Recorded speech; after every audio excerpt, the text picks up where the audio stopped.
Minha formação de dança se deu, quer dizer, ainda está acontecendo, porque nós não somos um produto pronto, né? Estamos sempre adicionando alguma coisa como se fosse um bolo que nunca está assado, né? Finalzinho de 80, 89 por aí, eu conheci uma pessoa na Universidade Federal da Paraíba. Na época eu cursava filosofia, bacharel licenciado hoje em dia em filosofia. E conheci a Rita Weide, que era uma pessoa que tinha uma pesquisa de dança bem diferente, vinha do balé clássico, mas acreditava muito na dança moderna contemporânea, principalmente essa linguagem de corpos onde as pessoas se expressam mais da maneira que são, sem estar rotulado pelo aquele biofísico que demarca o bailarino muito clássico, que ele tem que ser muito magro, tanto o bailarino quanto a bailarina. Então a Rita me convidou, achou interessante uma movimentação minha nos corredores da universidade, do CCHLA, e me convidou para fazer umas aulas de jazz. E eu fui fazer, eu achava que jazz, na minha cabeça, jazz era música. Mas aí, jazz era uma movimentação onde você requebrava um pouco e tinha uma linguagem próxima do balé, sendo que uma coisa mais estilizada, mais show. E eu não me identifiquei muito com isso, mas continuei. Todo mundo ia para o lado direito e ia para o lado esquerdo. E eu continuei fazendo aula. Aí ela me convidou para uma aula de balé clássico. Eu me encontrei.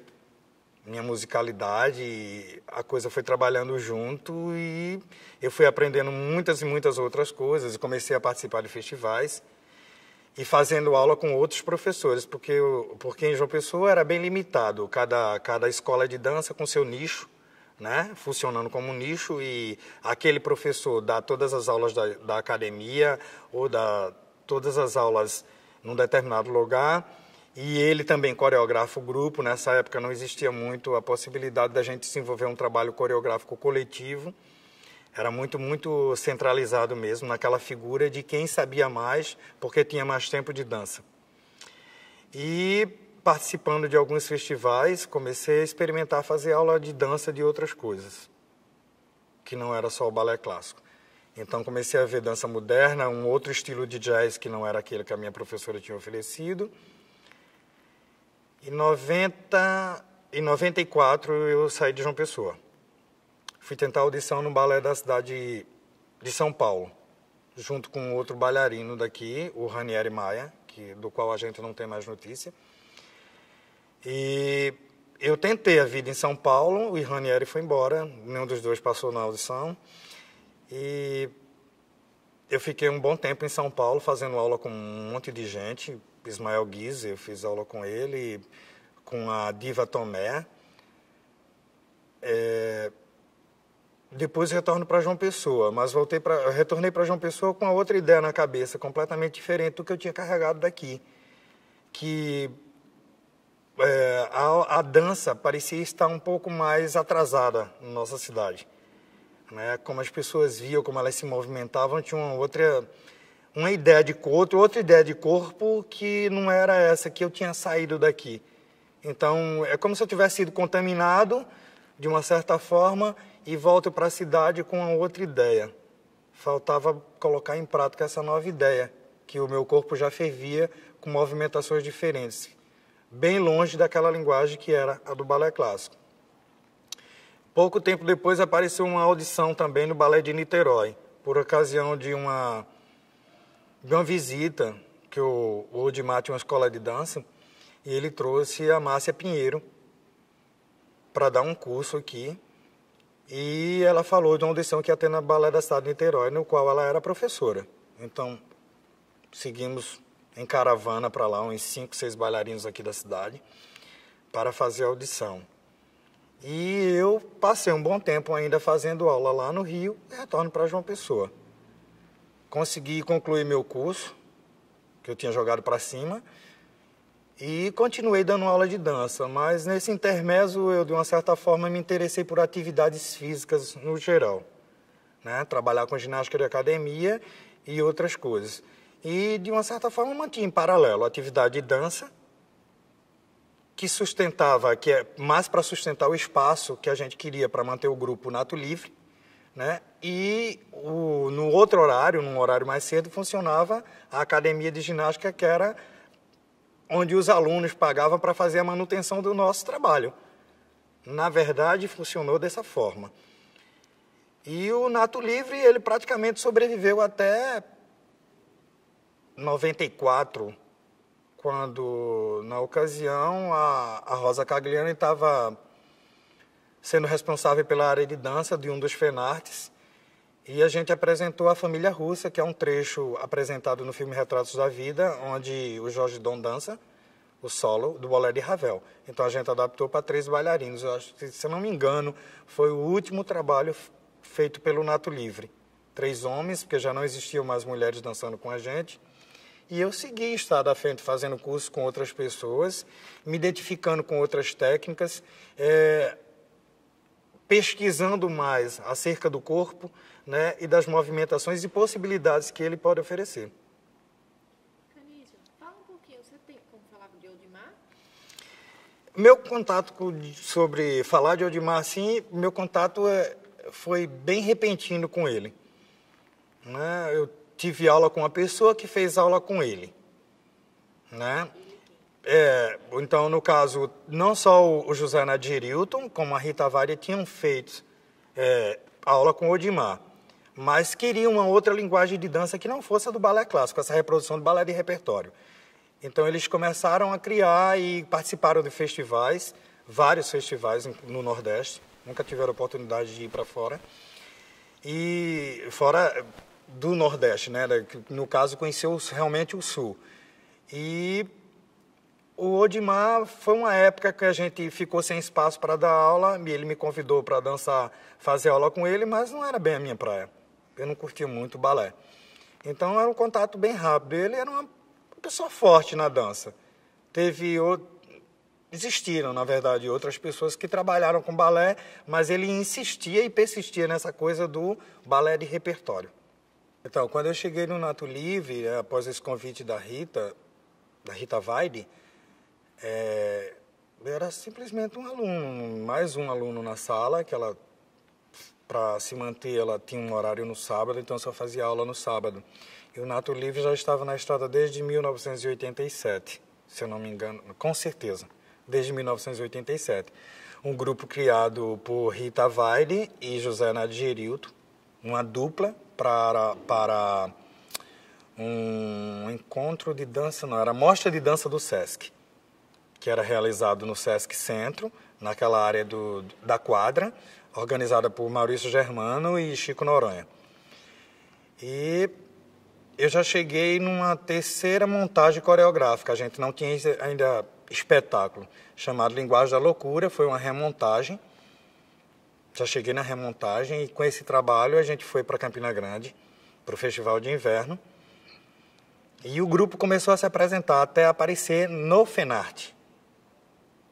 Nessas alturas do campeonato, a Rita já tinha se tornado evangélica e abominava um pouco essa ideia de estar trabalhando com dança, porque acreditava ela, como colega de curso mesmo, de filosofia, ela acreditava que estava colocando as pessoas no caminho da perdição. Então, eu assumi a direção do grupo, co-direção do grupo com José Arnaldo Gerildo, e nós experimentamos coreografar um espetáculo chamado Rituais. Este, sim, era o espetáculo do grupo, com 45 minutos.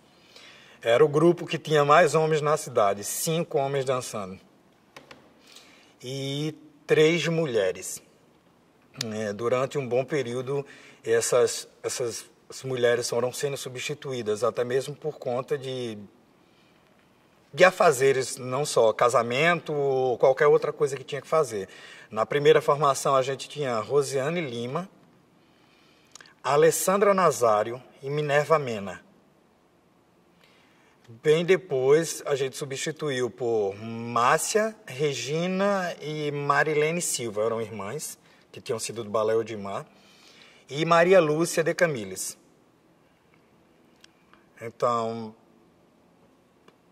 montamos depois pequenas coreografias, chamada A Procura, com música de Vivaldi, o qual até impressionou a Vera Dora Andrade, de Fortaleza, que tinha uma pesquisa bem na linha também da dança dos impossíveis, como ela dizia assim, que eram as pessoas que não se enquadravam bem no balé clássico e gostariam de fazer outra coisa, mas sem perder aquela linhagem. E o grupo teve mais umas poucas pessoas, Solange Nunes, que hoje em dia é jornalista, lá em Brasília, e os meninos eram Cleidson Silva, Edinaldo, que eu não lembro bem o nome, Tarcísio Duarte, eu, Canísio Vitória e José Nadgerildo. Ainda teve o Romualdo Câmara, que é das antigas, desde a época da escola do Teatro Santa Rosa. Fez parte ainda do espetáculo que foi montado no Espaço Cultural. Caldo da Cana, eu acho. Caldo da Cana, que ele fazia um personagem em cima do Guilherme, uma coisa assim. Não lembro bem com detalhe, mas o Romualdo ainda fez parte do grupo.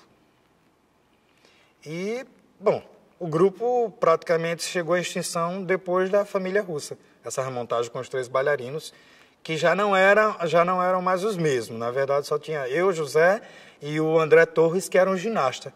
E o sonho do André era dançar o bolé de Ravel. Então, ele não queria subir sozinho no palco e perguntou se a gente topava e empreitamos essa história toda. A rotina de aula era praticamente aula de balé 2 vezes por semana, segunda e quarta, terça e quinta nós tínhamos aula de dança contemporânea com o José, que era um pouco próximo ainda do jazz, e como eu era uma pessoa que pesquisava muito sobre alongamento e outras atividades afins da dança, então eu tinha uma sessão de alongamento no sábado, alongamento e força. Eu nem conhecia a técnica de Pilates ainda, mas já trabalhava com isometria, que é o que fortalece a técnica do Pilates, e eu comecei a trabalhar com o grupo, né, com trabalhos de alongamento e força e outras técnicas que iam de uma certa forma, se adicionando à proposta de trabalho da gente, que era pesquisar determinado tema e procurar esmiuçar, fragmentar esse tema ao máximo para que a gente chegasse a um ponto de fusão mesmo e que tivesse consistência naquilo que a gente estava fazendo, pelo menos naquilo que a gente acreditava. As aulas era o José Nadgerildo, uma boa época durante um ano, assim que o Wellington Lemay, o irmão falecido, irmão da Nilma Matias, que foi casada com o Odimar, né, veio do Rio de Janeiro. Ele passou um ano trabalhando aula de balé clássico técnica russa com a gente. E ele também fazia as aulas de alongamento comigo. Ele acreditava que não era só a aula de balé que dava aquilo ali para que um bailarino de linhagem contemporânea estivesse em cima de um palco. E as outras opções eram os fenartes, as mostras de dança, os outros eventos que os bailarinos, quando nós estávamos participando dos eventos, a gente tinha a oportunidade de participar da oficina com outros professores. As coreografias, na primeira formação do grupo, era de Rita Weide e José Nadgerildo. E logo depois ficou comigo, José e alguns componentes do grupo. A gente tinha uma opção tipo ateliê coreográfico, onde todos os intérpretes criadores tinham a possibilidade de mostrar um pouco do que sabia. O espaço que a gente utilizava era o antigo primeiro andar do Estrela do Mar, lá em Jaguaribe, bem por trás da Igreja do Rosário. Então, esse espaço era utilizado durante a semana para aulas de atividades físicas, ginástica aeróbica, alongamento, aulas de balé para iniciante, e num horário após as 7 horas da noite, 19 horas, e aos sábados, de 4 às 18 horas, a gente utilizava o espaço para manutenção e tocar o grupo realmente para frente. Como dizia o Maurício Germano, nós que trabalhávamos do outro lado da cidade, porque tudo era muito bem centralizado aqui no Espaço Cultural. O patrocínio ou a manutenção da vida do bailarino em termos financeiros não existia. Fazíamos, e até hoje faço dança porque eu gosto.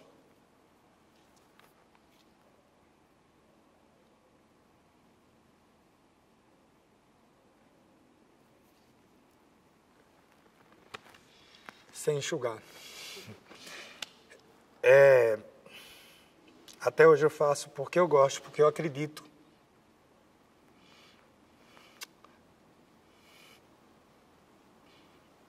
A dança, por mais que sofrida que ela tenha sido na minha vida, por falta de apoio até mesmo da minha mãe, é um momento único, ímpar, onde quando você está em cima de um palco, as coisas mudam, as luzes brilham. Às vezes você é você mesmo naquele momento. E a gente estava lá por garra mesmo, por vontade, por acreditar naquilo que a gente fazia, talvez por um momento de terapia, um grupo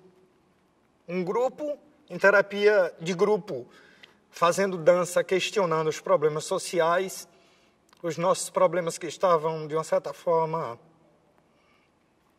guardados. A gente não tinha psicólogo, psicoterapeuta, psiquiatra, tinha uns loucos lá, eu me achava um. E a gente não tinha esse patrocínio. Um amigo ou outro fazia alguma coisa. Mas, no fundo, a Academia Formas, que era onde funcionava o espaço, que era mantido por mim e por José, era quem patrocinava o Grupo Nato Livre. Viver de dança. Esse é o sonho de todo bailarino que tem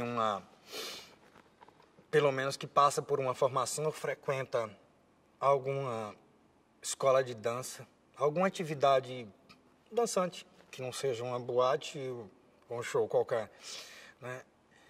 Viver de dança. Esse foi o meu sonho quando eu saí daqui em 94. Eu achei que podia. Mas eu posso. Eu não desisti.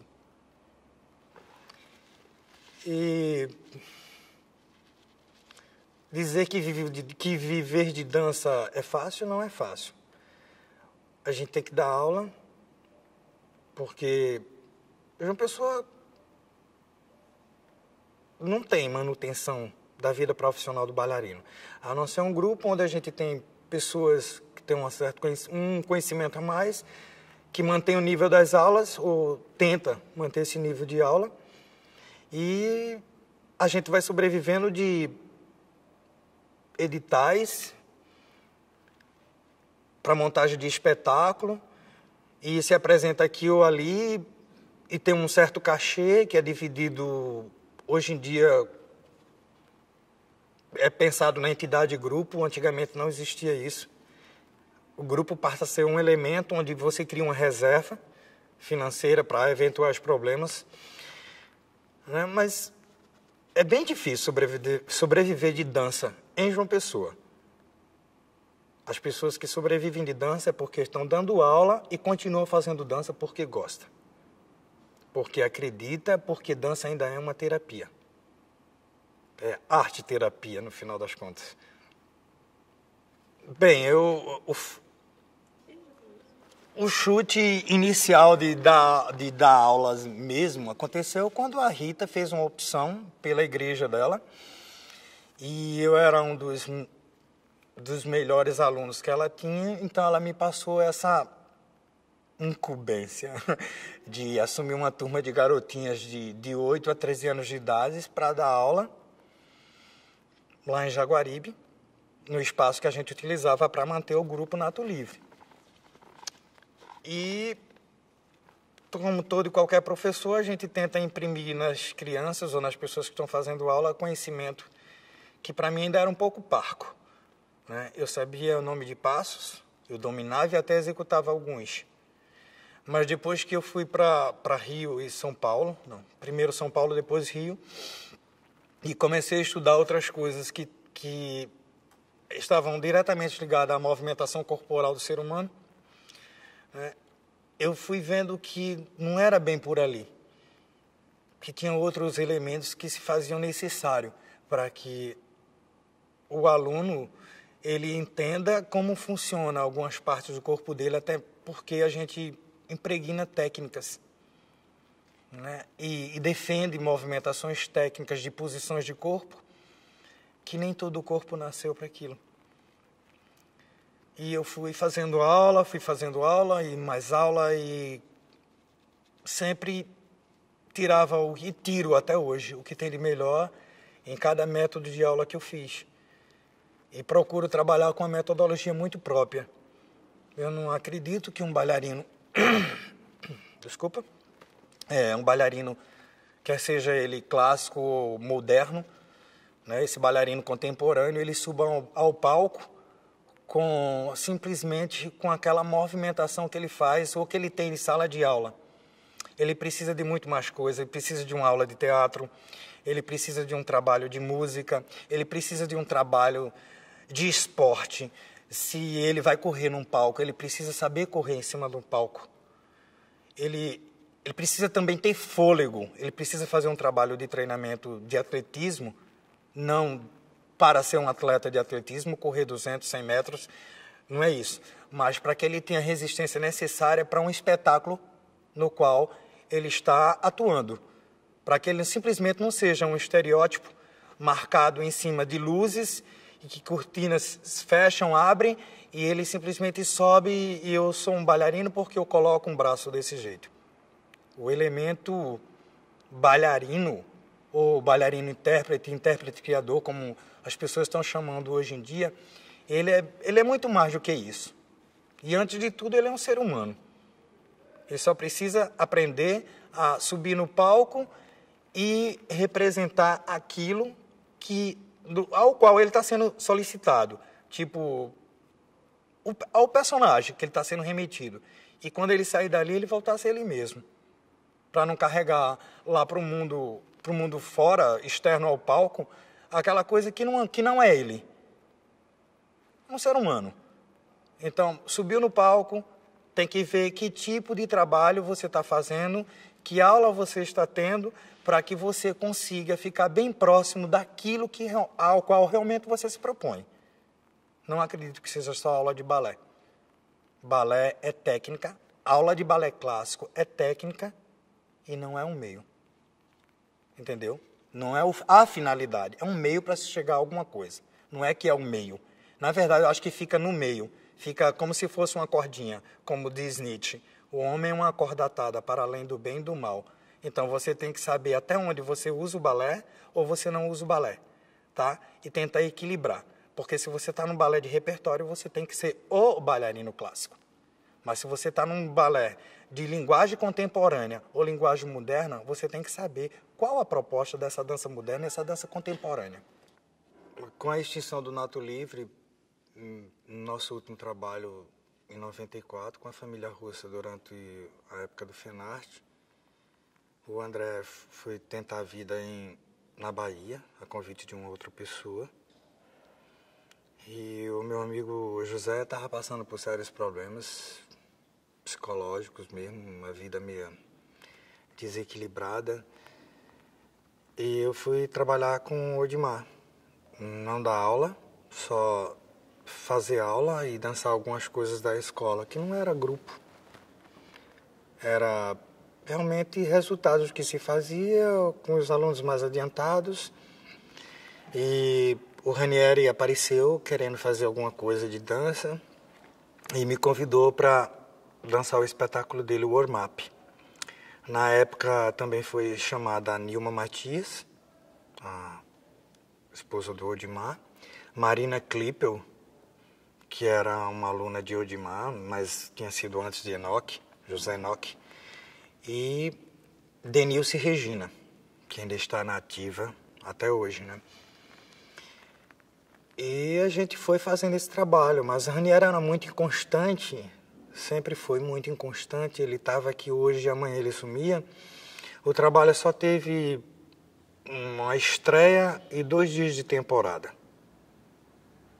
E acabou. E pouco tempo depois, acho que uns 6 meses depois, ele teve um problema na escola com o Odimar e remontou o trabalho todinho com outras pessoas. Na época, a Madeleine Braga ainda estava por aqui, né? E ela fez o papel da Nilma e um rapaz, eu não lembro bem, eu acho que era o Kiko Cornélio, que depois fez parte do Sem Censura, me substituiu. Aí eu estava parado, não tinha grupo, não tinha nada, não estava dançando com mais ninguém e estava com um problema sério no meu joelho, no ligamento contralateral medial, na parte interna da coxa. E estava parado. Então teve uma reunião, o Carlos Arão tinha voltado de Belo Horizonte depois de uma certa época que ele andou pelo Primeiro Ato, grupo Primeiro Ato, dirigido pelo Sueli Machado. E estava querendo reunir as pessoas que faziam dança na cidade. Então nós tivemos uma reunião lá no espaço do Teatro de Arena. E Estela Paula estava precisando de um bailarino para fazer parte do Sem Censura.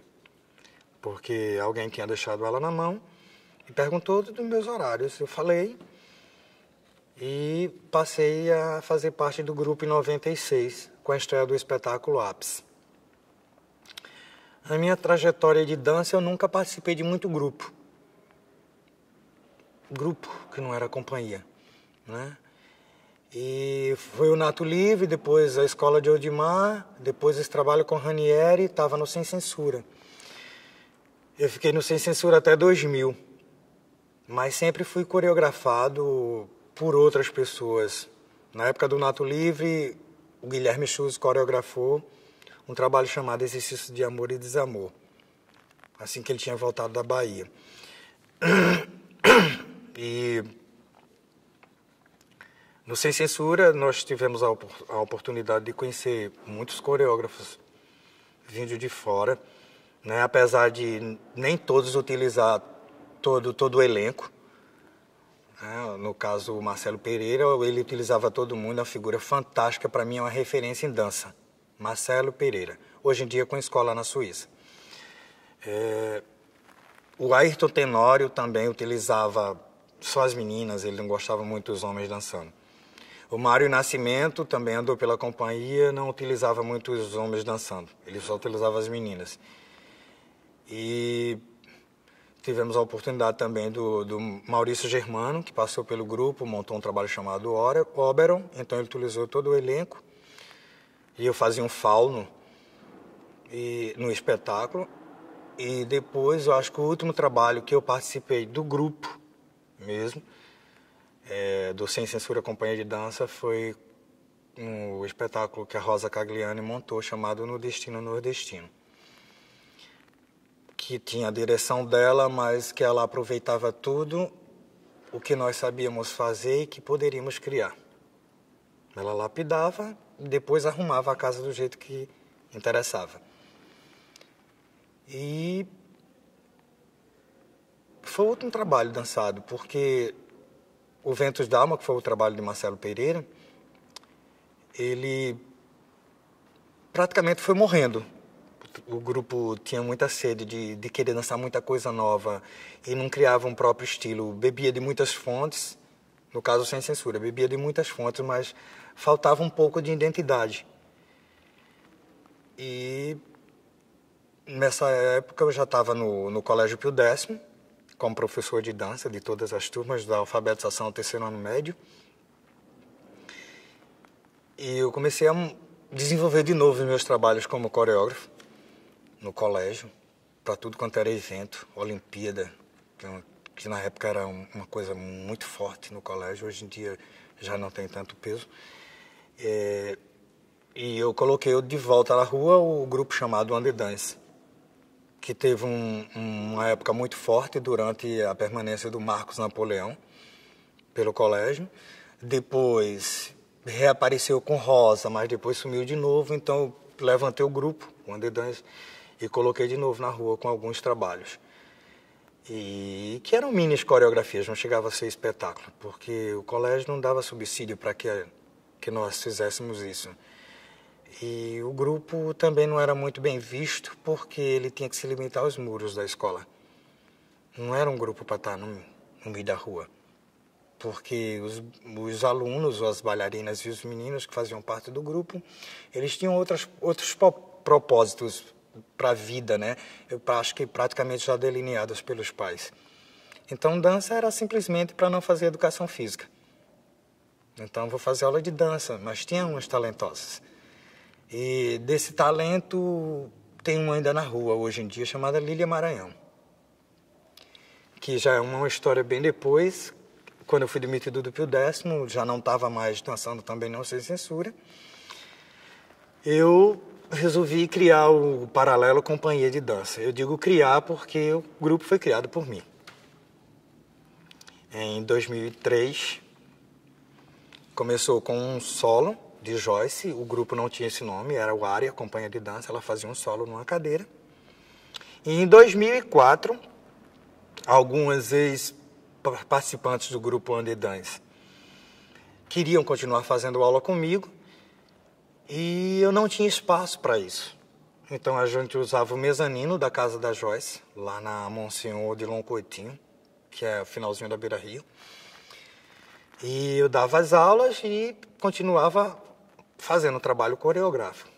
Então foi a partir daí, dia 26, que elas não têm essa data, eu não sei se Lília lembra, mas eu comentei, dia 26 de março de 2004, nasceu o grupo Paralelo.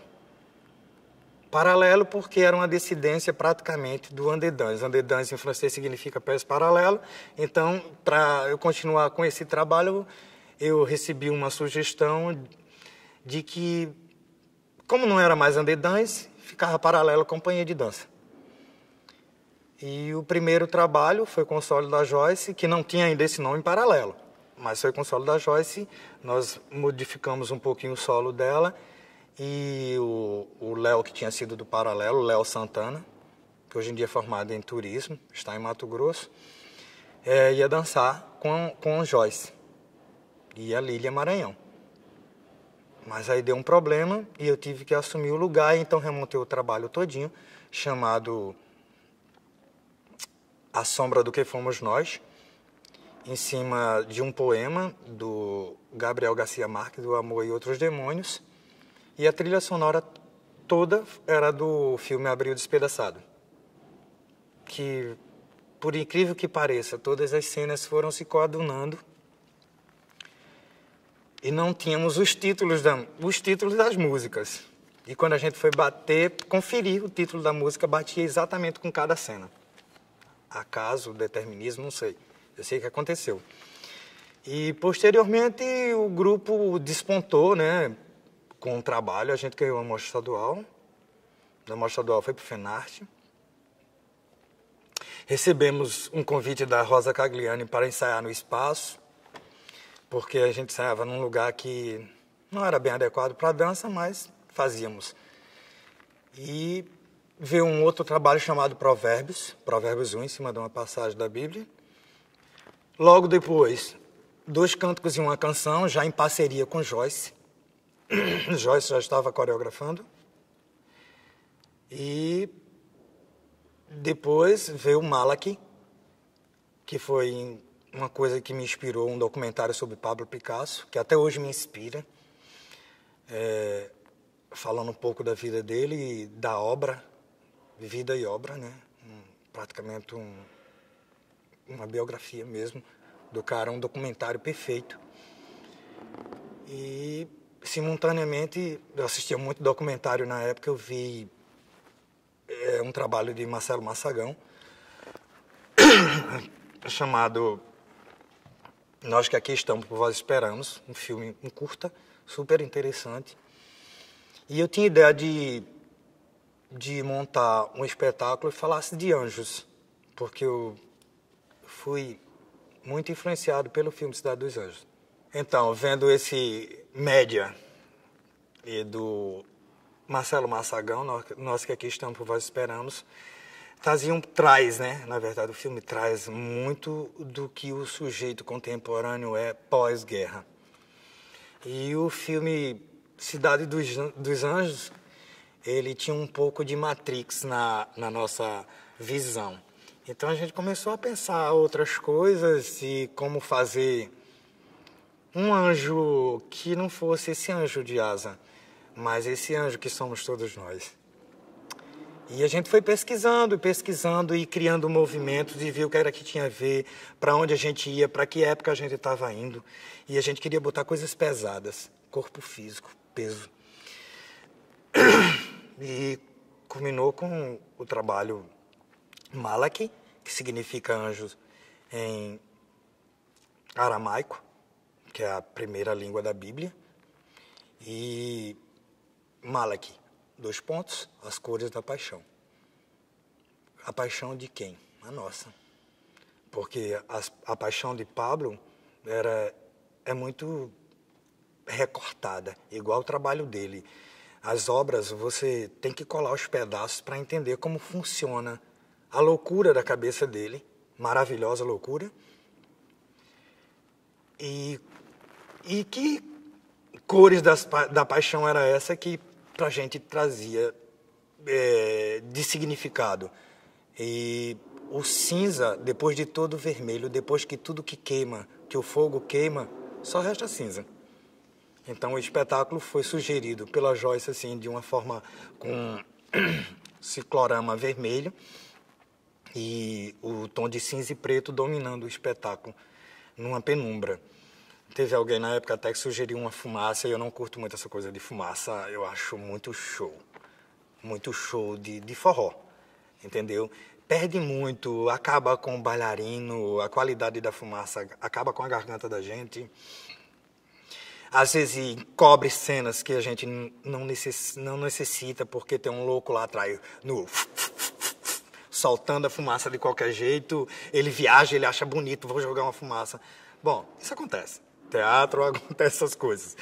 E o Malaki foi o que eu posso dizer, o meu outro trabalho com paralelo. Porque nós fomos convidados a participar do Festival de Joinville e bem antes desse convite teve o falecimento da Rosa Cagliano. E a escola ficou sem um professor, alguém mais experiente para trabalhar.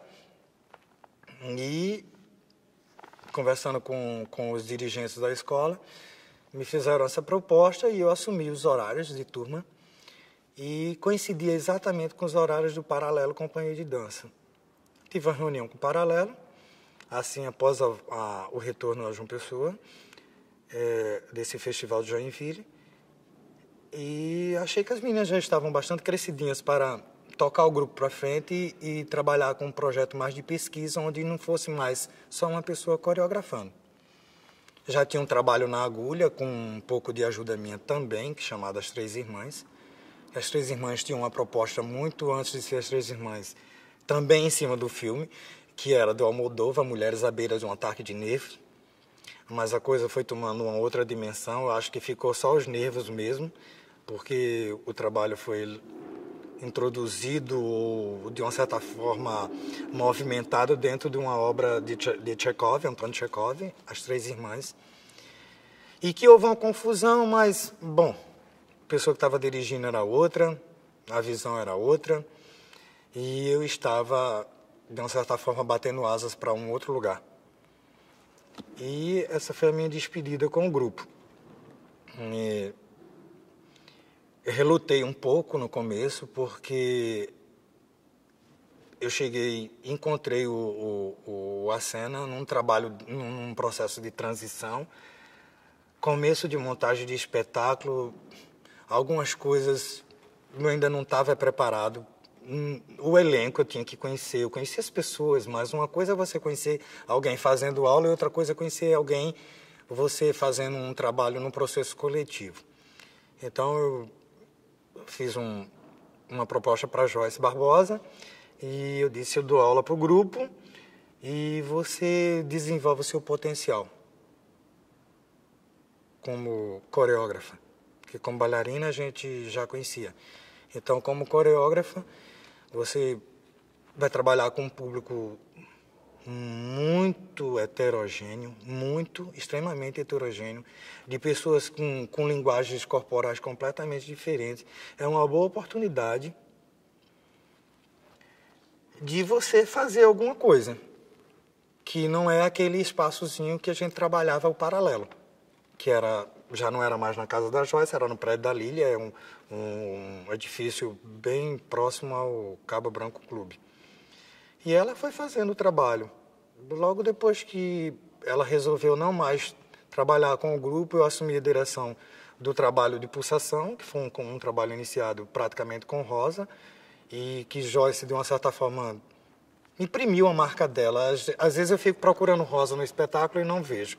Eu vejo Rosa na visão do que Joyce conversou comigo, não só do que ela tinha de Rosa, da Rosa Cagliani, no caso, mas da visão de que eu, Canizio e Vitório, passei também e do conhecimento que eu tinha. Então, virou uma homenagem à Rosa. Pulsação, para mim, hoje em dia é uma homenagem à Rosa. Uma bela homenagem. As pessoas que estão dançando têm muito a ver com a vida, viveram e são rosas, de uma certa forma. E a gente começou a brincar de pesquisa coreográfica, de movimentos, uma bailarina ou outra gostava de uma sequência que eu fazia. E nasceu o Ponto de Vista, estreada, de uma certa forma, de fórmula minúscula, lá num evento da Funjop em Mangabeira, acho que fazia parte do Circuito das Praças. E a gente jogou o material aí no edital do Fundo Municipal de Cultura, vingou. Né? Recebemos uma grana para a montagem do espetáculo e o espetáculo foi pensado, mais uma vez, né, em cima de obras de Picasso e outros da mesma época, com música inédita, com figurino inédito para o espetáculo. As bailarinas ainda eram as mesmas, mas o espetáculo, de uma certa forma, foi pontuado por coisas diferentes, por um pensar diferente, onde eu jogava células, as pessoas construíam, eu costurava, todo mundo costurava junto, não é costurar as roupas, mas assim, costurar as coreografias para que fosse, de uma certa forma, interagindo e que tivesse a nossa cara, que não tivesse simplesmente o dedo do Canizio dirigindo, opinando ou dizendo. A última palavra sempre era assim, na hora da confusão, era meu voto de Minerva era o meu. Mas foi praticamente não o último. Tem muita coisa para vir ainda. O último espetáculo montado por mim, um coletivo com a cena. Tem outros trechos soltos, fragmentados de uma certa forma, um solo para Naná, outras coisas que a gente brinca no grupo, que começa realmente na sala de aula com a escola, né? E que, de uma certa forma, se estende para o grupo e a gente não para. Dizia Cazuza, o tempo não para. O processo de criação, para mim, ele se dá de uma forma muito complexa. Eu nunca acordo mesmo. Eu sigo, de uma certa forma, um pouco da filosofia clássica, onde existe um dilema bem grande entre o ser e o não ser. Um diz que tudo passa e o outro diz que a vida é um devir. Então, entre Parmênides e Heráclito, eu fico no meio. Eu sou e não sou. Eu acordo... Eu sou Canizio. Todo dia eu sei que eu sou Canizio. Eu nasci Canizio Vitório de Araújo, filho de Maria Bernadette. E eu acordo outra pessoa. Às vezes muito cheio de ideias. Às vezes conversava com Rosa Cagliani sobre isso. A gente sonha uma coreografia maravilhosa. Aí quando a gente chega para botar em prática, os bailarinos não fazem aquilo que a gente quer. Então, às vezes eu sonho coisas maravilhosas, mirabolantes. Mas eu digo para vocês que eu tanto me sinto inspirado na leitura de um livro, como simplesmente uma cena de um filme. Como foi transformar a cena de Cidade dos Anjos, de 5 horas da tarde, não sei se vocês lembram, mas eu vou reportar vocês. Todas as 5 horas da tarde eles vão até a beira da praia, todos de preto, conversar com Deus. Como reportar aquela cena? No Malak, ela foi exatamente reportada na hora que o Fabiano criou uma luz, que deu um tom amarelo num canto, como um raio de sol, para amarelar o ciclorama, e os 3 anjos estavam virados de costa para a plateia, olhando para o seu lado direito, falando com Deus. Então, eu já fiz uma releitura, né? Eu já transformei aquilo que eu vi em uma outra coisa. Como pegar o filme do Massagão e ter uma outra história em cima, fazer uma outra leitura em cima. Como trazer essa coisa para os dias atuais. Coisa de louco, né? Você pensa que às vezes é uma coisa e na verdade nem é. É só na sua cabeça. 2, 3 pessoas conseguem viajar com você. No ponto de vista, foi um outro filme do Massagão que eu utilizei foi o 1,99, onde você entra no supermercado e tudo é branco, só tem rótulo. Tudo é extremamente branco. As pessoas brigam por 1 litro de leite, que derramam o leite. Você só vê formas dentro do supermercado e o rótulo com nome em preto. Como trazer isso para a vida da gente? Como chegar perto dos bailarinos e discutir sobre isso? E você sentar com eles e ver o filme, que impressões nós temos? Locke falava na Idade Média que a mente da gente é uma tábua rasa, que as coisas vão sendo imprimidas. E se a gente pensar por esse jeito, sim, é cumulativo, né? Hoje em dia, se estuda Piaget e sabe que você tem todo um processo de ensino-aprendizagem. Você aprende porque você tem um estímulo. Seu olho lhe manda para alguma coisa, você capta a imagem e depois passa por todo um processo. Mas você já tem um monte de quadrantes dentro da tua cabeça que vai reportar aquilo que tu viu. Então, tu vai processar uma certa resposta. Você teve o estímulo, você vai ter a resposta. Então, você tem assimilação, equilibração e acomodação, segundo Piaget. Você assimila, você equilibra e, com o tempo, aquilo se acomoda. Então, como fazer isso sair da cabeça do bailarino, intérprete, criador, que no processo coletivo é isso que acontece, ou que você chegue perto dele e tente mostrar a tua visão de mundo, que hora ou outra se coaduna com a dele. Hora ou outra. Mas ele não pensa igual a você. Ele vê o mundo com outras cores. Como você chegar lá? Então, esses elementos, de uma certa forma, que era 1,99 o filme, os quadros de Picasso, toda uma pesquisa sobre essa coisa do movimento em que viveu Picasso. Né? Que movimento ele criou? Que marco ele deixou na história? As cores que ele usou? Que tipo de música se tocava naquela época? Se eu vou falar de uma dança contemporânea, se eu vou trazer uma dança contemporânea para falar do ponto de vista. Aí Alice surge do nada, Ali Cagliani, filha da Rosa, chega assim e diz, ponto de vista. Cada indivíduo tem um ponto de vista. E foi isso. Então, o que te inspira hoje para criar A Sombra do que Fomos Nós? Provérbios 1. Rituais, na época do Nato Livre. Os flashes que tu vê de filme, de momentos maravilhosos, do dia a dia, de alguém caminhando assim, do nada. Uma simples sombra que passa em alguma coisa na parede. Né? As obras de Picasso, elas não valem para todas. Não é um roteiro, não é uma receita de bolo que você vai lá e bota aqueles ingredientes na medida certa. Tem sempre alguma coisa que você tira, retira no caso, e acrescenta, melhorando ou piorando. Às vezes você chega a ser até crítico mesmo do seu próprio processo criativo. Quando você não é crítico do seu processo, tem alguém que faz parte da sua equipe que é crítica do seu processo. E lhe fuzila com o olho. Às vezes não tem coragem de falar, mas lhe fuzila com o olho. Sabe quando é que ela se dobra? Quando a tua obra ela é, de uma certa forma, ovacionada. Que aí as pessoas começam a acreditar que tu fez diferente. Não é como a Bia Cagliani falou, você às vezes está pensando que descobriu a roda, mas alguém lá do outro lado do mundo fez a mesma coisa. Faz, porque a cabeça da gente é um mundo dentro de vários mundos. né? São possibilidades. Hoje em dia se fala das inteligências múltiplas. Pois é, cada compartimento do nosso cérebro pensa uma coisa: logística, linguagem,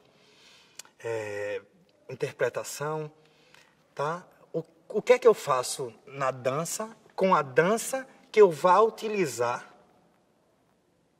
todos esses compartimentos? E o pior de tudo, quando eu sou crítico de mim mesmo. Né? Então eu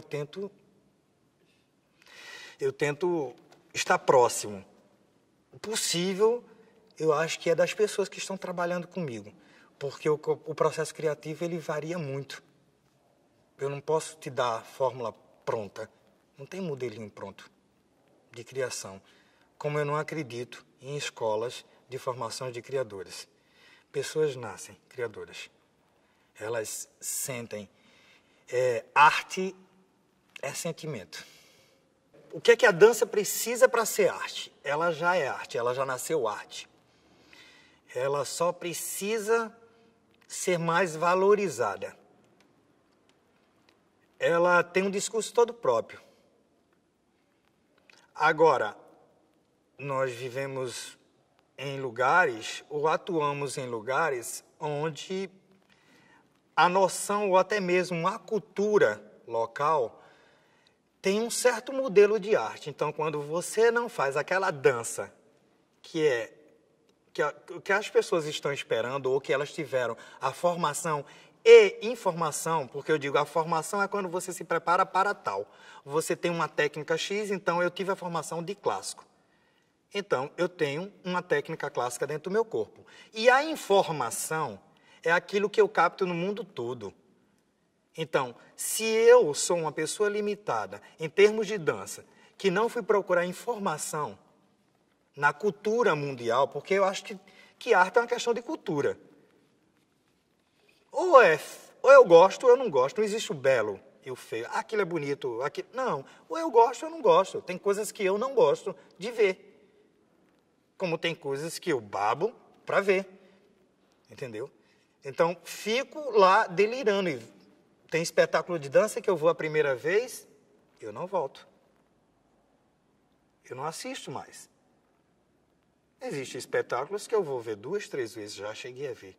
Coisas do tipo. Então, ela nasceu arte. Só que parece a prima pobre de tudo, da música e do teatro.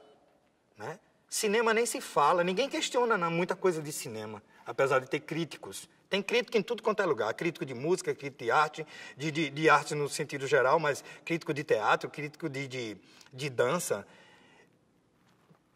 de tudo, de qualquer obra, de pinturas. Então, a dança, ela é por si só uma entidade. Agora, ela pode se servir ou não de música. Eu posso fazer um espetáculo de dança sem música. Estou dizendo que muita gente já sabe, mas vai dizer isso para o público que está acostumado a só ver espetáculo de dança com uma orquestra tocando, nem que seja no CD.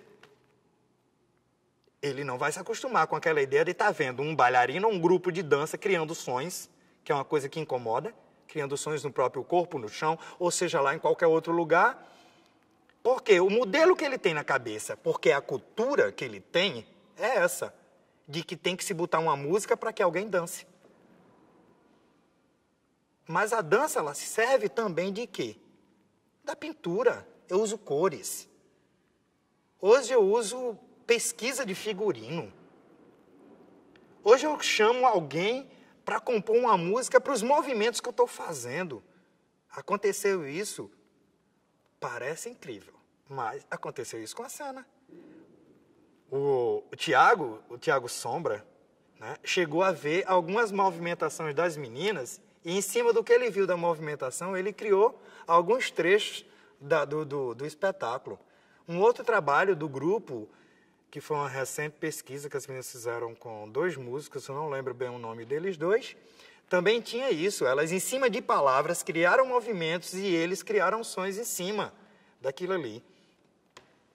Então, Ela não precisa, ela é. O que falta é as pessoas começarem a olhar, eu digo as pessoas grandes, as grandes mesmo, as que pensam a cultura, as que vivem, não as que vivem a cultura, as que pagam pela cultura. Não só pelos incentivos, projetos e editais, porque eu me emocionei logo no começo esperando viver de dança. Eu continuo fazendo dança independente dos editais e dos projetos. E tem muita gente fazendo dança independente de projeto, ou de espaço, de projeto de extensão, de universidade, de qualquer coisa. Porque os nichos, eles vão sempre existir. Isso é uma lei da biologia. Cada coisinha vai funcionar. O pessoal da dança de rua ali, o pessoal do balé clássico ali, o pessoal da dança moderna ali, o pessoal da dança teatro, que já é uma corrente da dança contemporânea, né? Essa coisa de misturar o teatro, a fala vocal com a fala corporal, com o movimento. Vai sempre existir. Vai sempre existir público para tudo. Daquele que assiste a Ana Botafogo, né, quando ela dançava, para aquela criança que está pulando simplesmente o movimento da corda dentro de uma favela, ou fazendo a dança de qualquer uma banda dessa aí. Vai ter público, sempre. Não vamos garantir que você lote a casa, o teatro, com os seus 800 lugares, mas a gente vai ter público. Então a dança, ela existe, ela é arte, e é uma arte bem maior do que as pessoas imaginam. Elas não conseguem ver, né? Que a dança tem muito mais atrativo. Eu coloco música, eu coloco encenação, eu coloco figurino, eu coloco cor, eu jogo com a luz dentro de um palco. Você se move, a dança se move.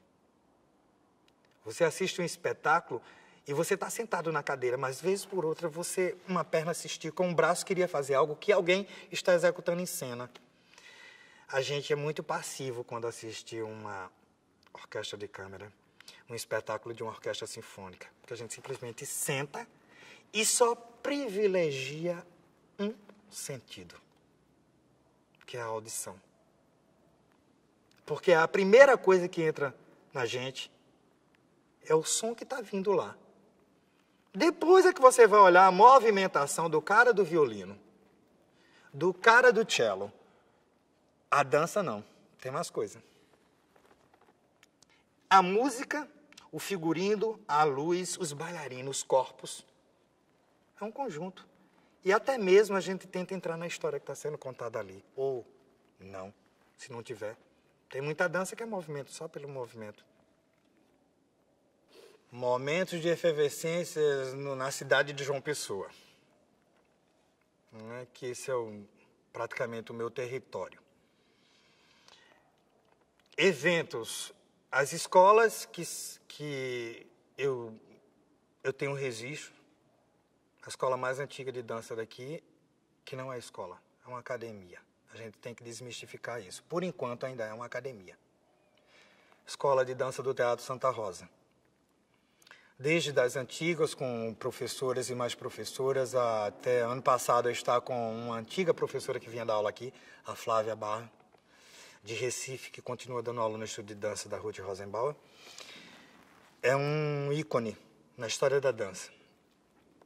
Depois, uma criação de um grupo, que isso aí eu cheguei a ver. Cheguei a ver, sim, com meus próprios olhos. Eu era uma criança e minha mãe me levou para ver o espetáculo do grupo Dança Livre, que funcionava sob a direção artística, eu faço questão de dizer isso, direção artística de Zete Farias. Pelo que se consta, ela nunca foi bailarina. Ela era mãe de uma pessoa que fazia aula de dança, então ela sempre desenhou muito bem, cantava muito bem e tinha uma visão de direção artística imensa. Então dirigiu o espetáculo que eu assisti pela primeira vez, dança cênica, chamada Aruandê e Maria. Lília Farias, toda uma safra mas muito antiga, que poucos estão ainda por aqui, de dança chamada Maurício Germano, Lília Farias, Nilma Matias, Jaqueline, eram 2 Jaquelines, não lembro bem o nome delas. O Wellington Lemay, Paulinho,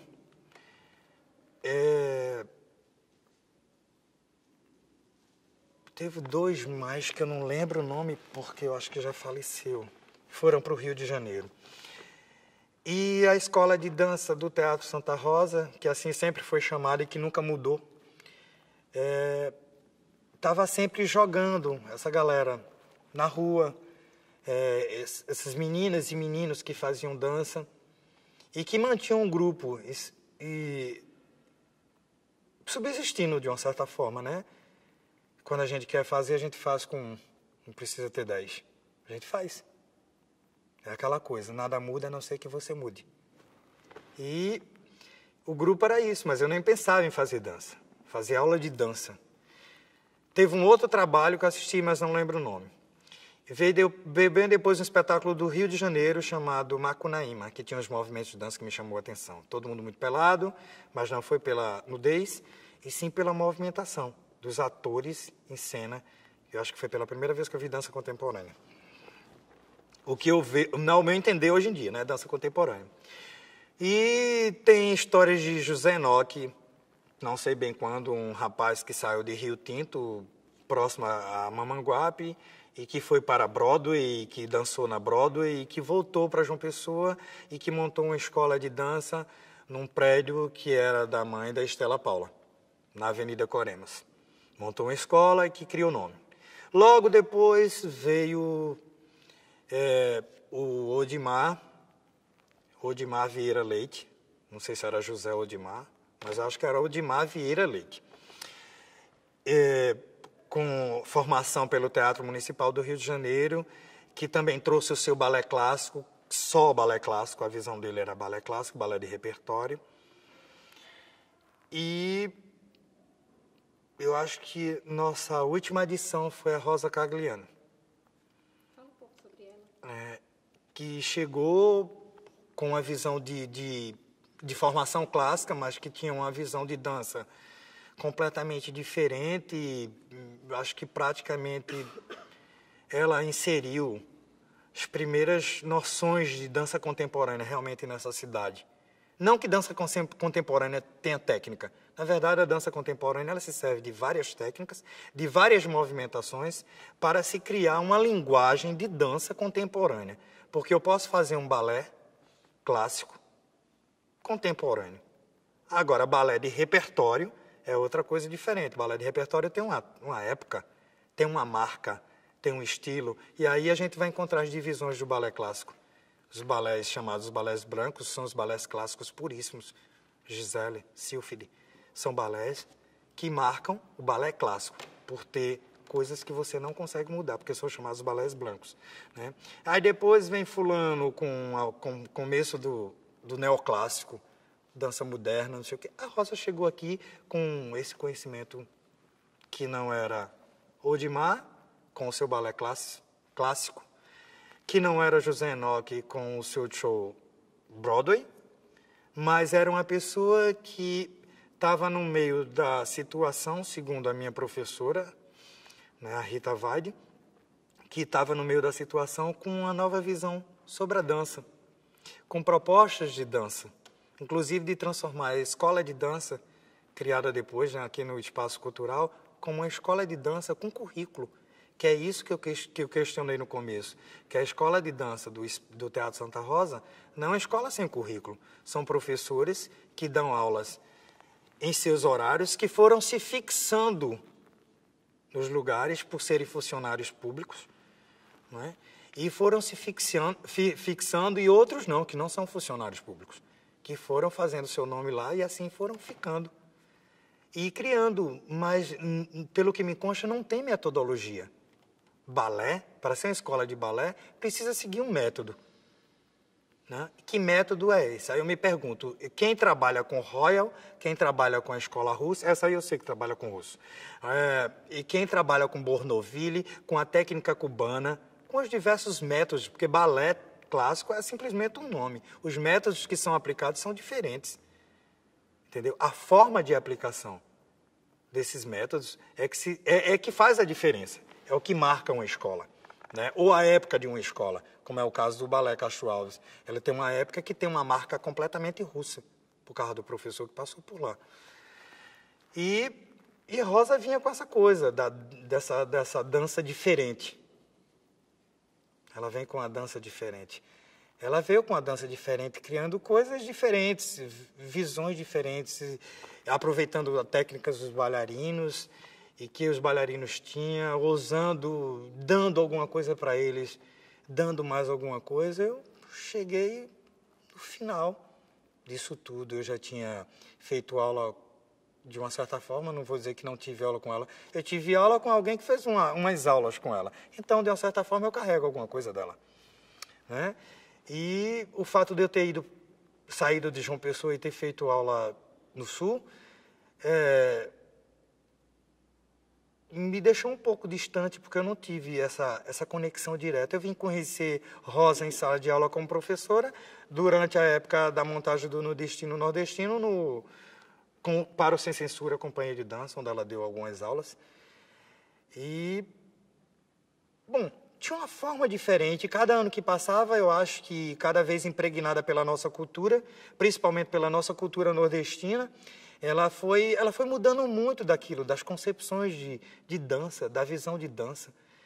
Para que, a gente perguntava, para que tanto fouetté se minha bailarina não vai dançar? Uma variação que no final ela vai ter que mostrar os 32 fouettés. E isso tem no livro do Roger Garaudy, né? Hoje a bailarina dá 32, amanhã ela vai dar 33, 34, 35. E aí? O que é que o fouetté mostra para alguém? O que é que significa? É só técnica. Ou melhor, em resumo, uma única palavra, é virtuosismo. É isso. Então a gente sentava aí, Rosa, logo depois que eu saí do colégio, e pela experiência que a gente teve junto no trabalho do Nordestino, ela me abriu espaço na escola de dança para trabalhar em 2 horários, e a afinidade foi batendo cada vez mais, até o dia que ela dava aula para um grupo de evangélicas, de uma certa igreja aqui da cidade, e ela adoeceu. Ficou 2 semanas impossibilitada e me pediu para substituí-la. E ela percebeu assim, que eu tinha me encontrado mais com o pessoal com estilo de aula do que com o que ela estava fazendo. Então ela começou a me dar mais espaço para que eu pudesse trabalhar e para que eu pudesse realmente desenvolver aquilo que eu tinha em potencial e que eu sabia fazer e que eu procuro fazer melhor. Eu me acho um bom professor de... Pausa? Não, continue. Eu me acho um bom professor de academia, porque eu trabalho muito dentro da anatomia e da fisiologia. Mas, assim, ela sabia dos meus dotes enquanto coreógrafo e até mesmo como professor de dança. Então, nesse crédito que me foi dado, né, ela já conhecia, ela já tinha visto os meus trabalhos com o Nato Livre, ela já sabia do meu trabalho no paralelo, ela já tinha visto o meu trabalho durante o tempo que eu fui empregado da empresa Marista, do Colégio Marista, né? Porque a empresa era um BEC, não sei se mudou o nome. E essa oportunidade que a Rosa deu, e essa visão que ela tinha de dança, de liberdade, de criação, de movimento, por esses créditos que me foram dados, na verdade, pela ótica de Rosa, diante de muita coisa, não só do Canísio que ela via bailarino, mas do Canísio que ela tinha conhecimento como professor de dança, que eu até discutia com ela, eu não gosto muito desse termo, é carregado, professor. A gente ensina o quê? Não, eu me vejo como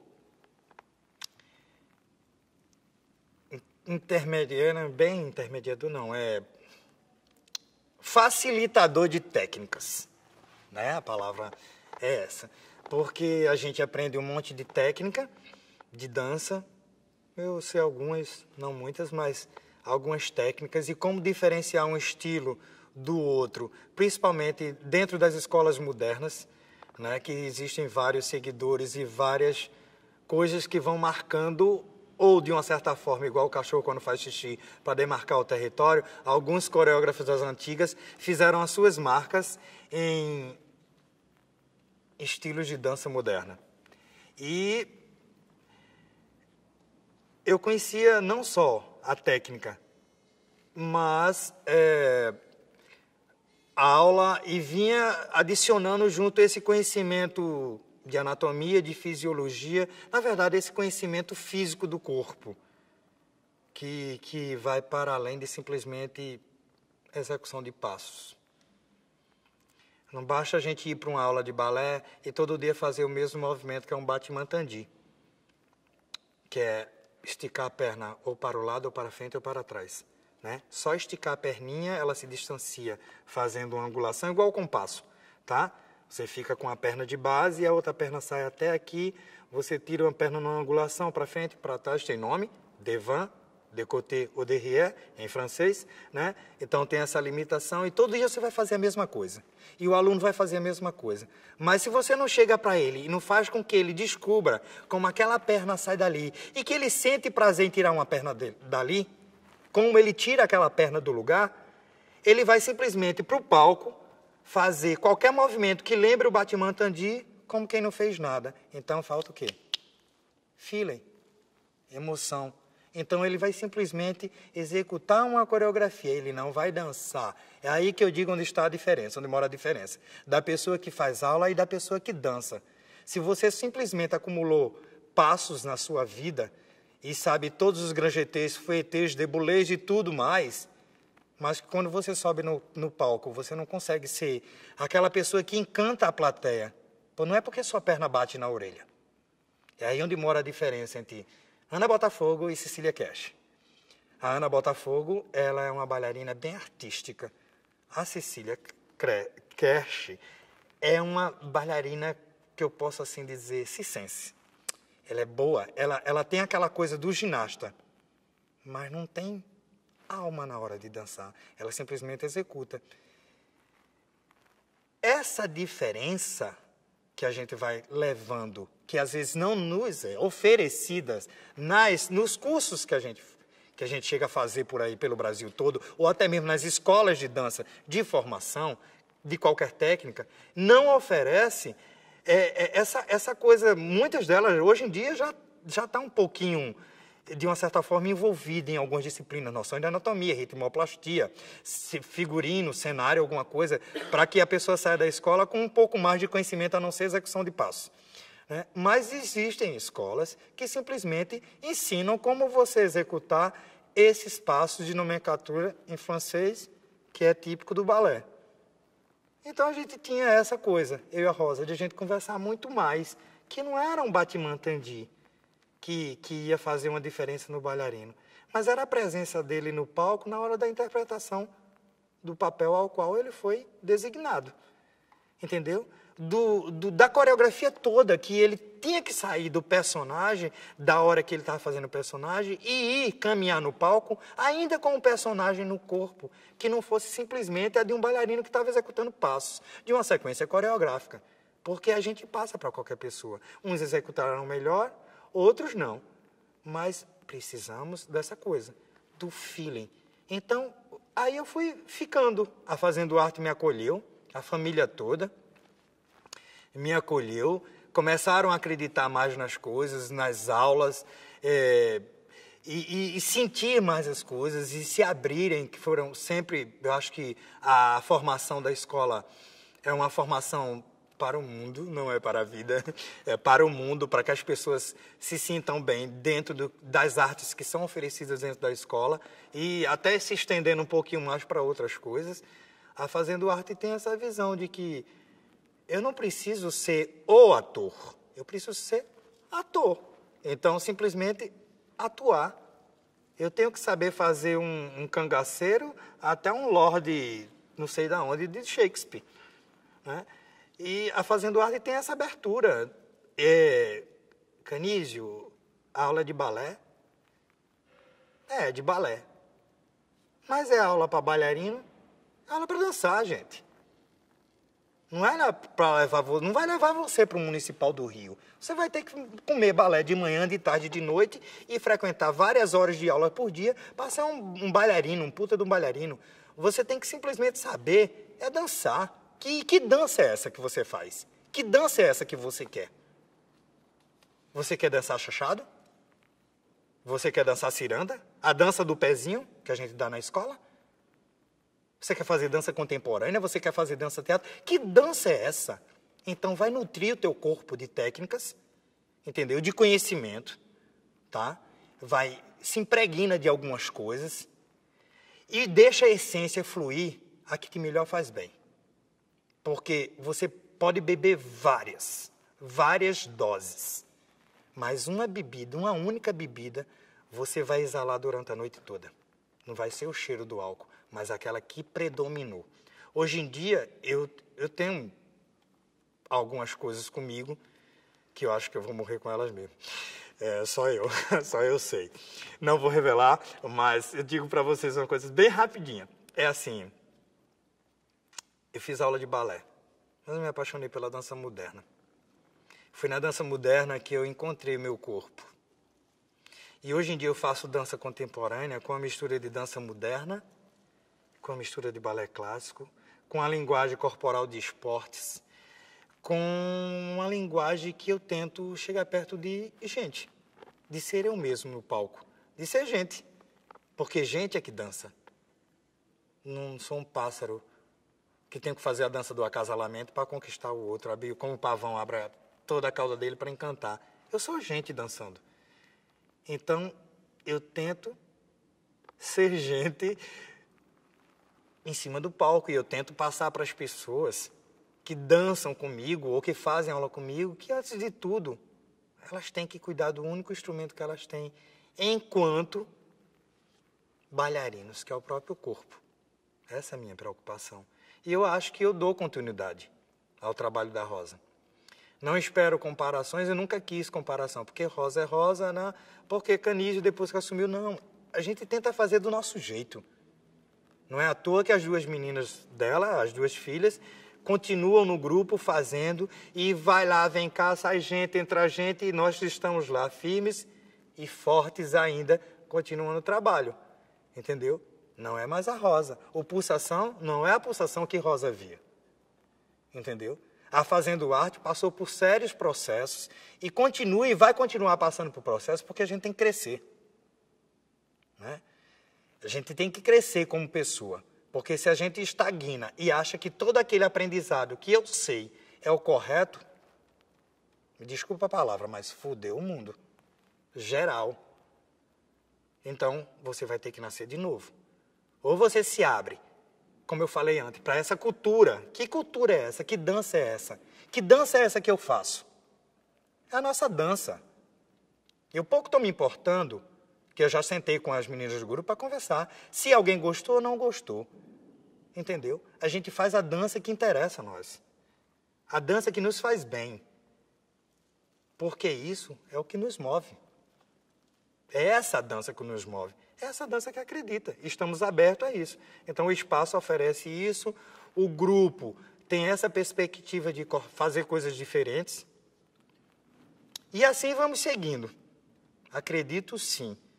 Eu não sou ela, mas ainda peço muito que ela me ilumine. Espetáculos marcantes ou que me marcaram, né? Melhor que me marcaram. Espetáculo é uma coisa assim um pouco perigosa. Já falei isso bem antes. O que é espetáculo? Tempo de espetáculo. Porque coreografia, qualquer coisa de 2, 3 minutos é uma coreografia. E espetáculo de dança hoje em dia é considerado, a partir de 30 minutos, um espetáculo. Então, coreografia eu vi algumas coisas, algumas pérolas.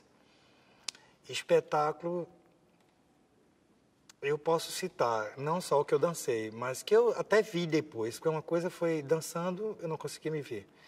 Foi o warm-up do Ranieri, muito ousado, à frente, avant-garde. né? À frente do que se fazia aqui em João Pessoa, apesar da inconstância dele como bailarino, diretor, como pessoa. Né? Fantástico. Cabeça, parecia que todas as luzes de Einstein estavam em cima. Eureka sempre. Fuga e Mistério. Foi um balé que me chamou a atenção, dirigido e coreografado por Rosa Cagliani. E foi a primeira vez que eu vi Estela Paula dançando. Os outros participantes, a Ana Paula já tinha visto, o Marcos Napoleão já tinha visto dançando. Isso.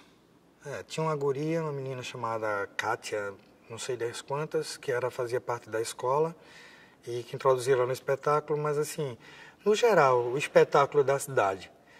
Teve um outro espetáculo de Ranieri que me chamou muita atenção, chamado Not Yet. Era ele, era com a Sagração da Primavera, de Stravinsky, era ele, o Ranieri Maia, a Maria Lúcia de Camilles e o Marcos Napoleão,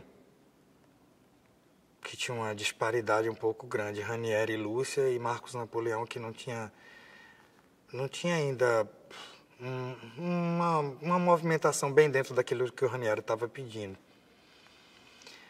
E acho que depois eu não vi muita coisa que me agradasse, não. Você viu Caldo da Cana? Não cheguei a ver Caldo da Cana, nem Caldo da Cana, nem qualquer outra coisa. O único trabalho que eu me referi logo cedo foi o trabalho Armandei Maria, que foi feito pelo grupo de dança livre, né, que era dirigido por Zete, tinha Lília, o Maurício Germano, Nilma Matias e um monte de mais gente. João Balula, que era uma pessoa que era um ícone aqui do movimento negro, né? O João Balula fazia dança. E a trilha sonora era de Milton Nascimento e foi algo que me chamou a atenção.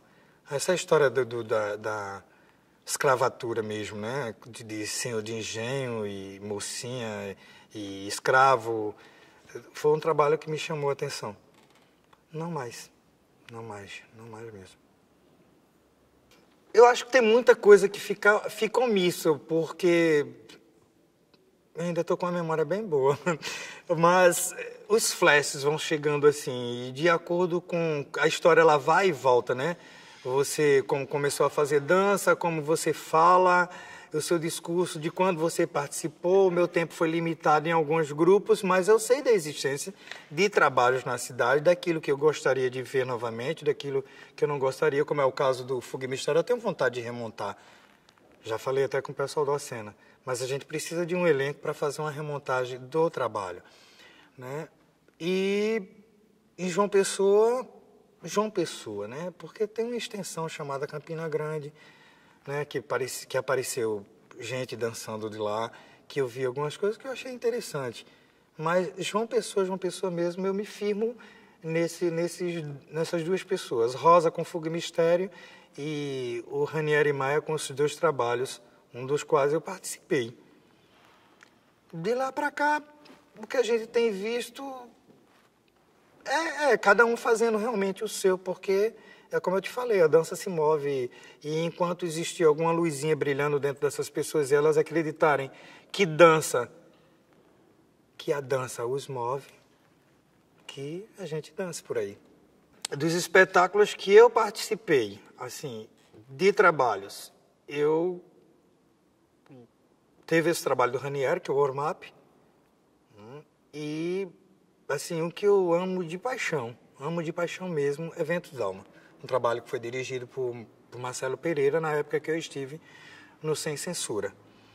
Me encontrei no trabalho, me encontrei na movimentação, né? Porque tem muito disso. O bailarino, ele fica muito à vontade quando ele encontra aquilo que não é que é mais cômodo para o corpo dele, que eu até gosto daquilo que incomoda, porque me faz descobrir outras coisas e melhora meu repertório motor. Isso é verdade. Quando você não está dentro daquela linha, ou quando alguma coisa te tira do normal, faz com que você tenha um certo aprendizado. né? Então acrescenta mais coisa no teu dia a dia e até mesmo na tua movimentação enquanto bailarino, como professor ou qualquer outra coisa. Ventos Dalma.